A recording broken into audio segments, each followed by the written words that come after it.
How's it going, everyone? My name is RJ and this is the Pixel 2 XL. Just a quick refresher for you guys. This is a flagship phone made by Google that was released in 2017. I wanted to know how the Pixel 2 XL holds up in 2021. So naturally, I've been using this as my daily driver for a good 2 weeks now, and I want to share with you guys my thoughts and overall experience. Let me tell you something. It's so easy to get caught up in all the hype featuring these new flagship smartphones that sometimes you just need to take a step back and take a look at the older flagships that still deliver the best bang for your buck. Because quite honestly, there are a lot of older flagships out there that are vastly undercovered over on YouTube. So the question is the Pixel 2 XL still a good buy in 2021? Well, let's find out.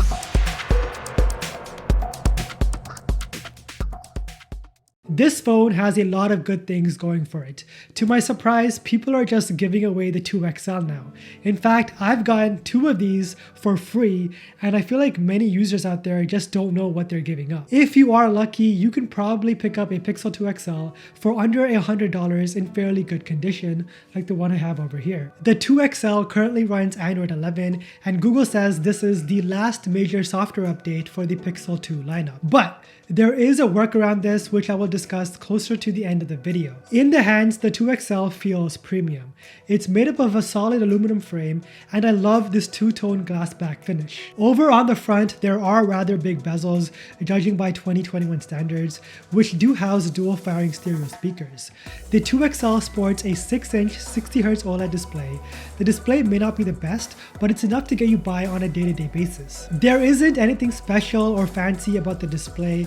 Colors are more on the natural side, and quite honestly, they are a bit muted. In bright sunny or winter whiteout conditions, it can be rather difficult to see your display, but in a normal environment, you should have no issues whatsoever. I love the optical fingerprint scanner on the back.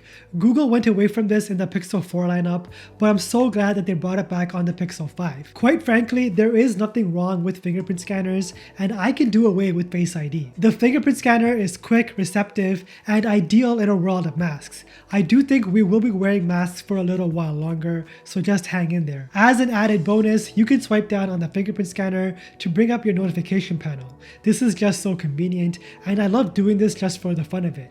It's like my own personal phone fidget spinner. Of course, if you are enjoying this video and you want to see more throwback reviews on older smartphones, leave a comment down below and let me know which phone you would like me to cover in my next review. I absolutely love using older phones and coming back to you guys with my thoughts and opinions. I'm planning on making this a series on my channel, so yeah, do me a quick favor, leave a like on this video and consider subscribing to the channel for more. If I was a betting man, I'd say you clicked on this video to find out how good the cameras are on the 2 XL. You know what? I'm just gonna come out and say it. The Pixel 2 XL outperforms a lot of 2021 mid-range smartphones in the camera department. It's safe to say that the cameras on the Pixel 2 XL were ahead of its time in 2017. Pixel devices are renowned for their photography prowess, and the 2 XL is no exception. You have a 12.2 megapixel lens on the back, sporting an f1.8 aperture. This camera excels in low light conditions thanks to the lower aperture and Pixel software. The pictures coming out of this camera are very good. The autofocus is fast, it's quick to snap so you don't miss those timely memories. The portrait mode is fantastic, even though it gets the edges wrong from time to time. Photography is the main reason to buy a Pixel 2 XL in 2021.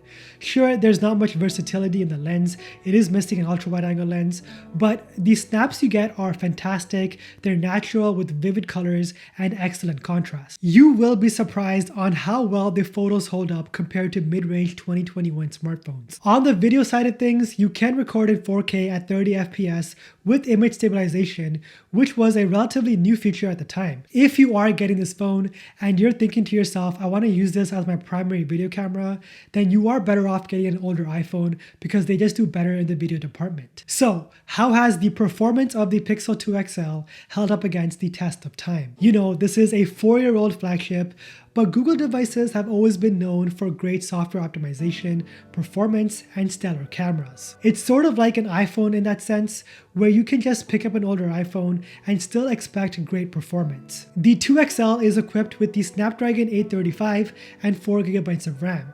Of course, it runs stock Android, and this is the biggest advantage of an older Pixel device. Android 11, to my surprise, still runs well on this device. There's no bloatware and unnecessary applications bogging down this device. In fact, day-to-day performance is pretty smooth, and I do experience the occasional stutter here and there, but overall though, I'm not complaining. If you are coming to this phone from say a 90Hz or 120Hz display, you will notice it does feel a bit sluggish. But keep in mind, in 2017, high refresh rate displays were barely a thing at the time. Even today, iPhones don't even come with a 90Hz display, so I'm not really complaining in the refresh rate department. It took a little over a day for me to adapt to a lower refresh rate display coming from the OnePlus 8 Pro as my daily driver. But once I adapted, I didn't have any complaints. If you're doing any heavy gaming, you will notice a few frame drops here and there. I haven't done too much gaming on the 2XL. I've been strictly using it to browse the web, check emails, and a bit of social media. For those basic tasks, this phone performs quite well. Battery life can be a concern on the Pixel 2 XL.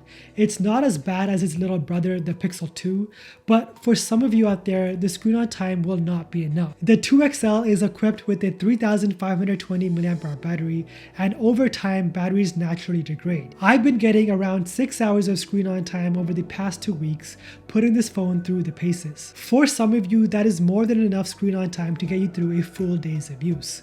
And for others, if you are a power user and you're looking for around 8 hours of screen on time from a single charge, this phone is just not going to cut it. The 2XL is also missing some basic 2021 necessities like wireless charging and fast wired charging. It charges at a speed of 10.5 watts through its USB-C port, and it takes around 4 hours to charge from 0 to 100%. It's very hard for me to use a device in 2021 that doesn't feature wireless charging. I do have wireless chargers set up in all the corners of my house, and not having the convenience to charge my phone anywhere is a bit of a nuisance. But for under $100, you are getting an amazing phone value-wise.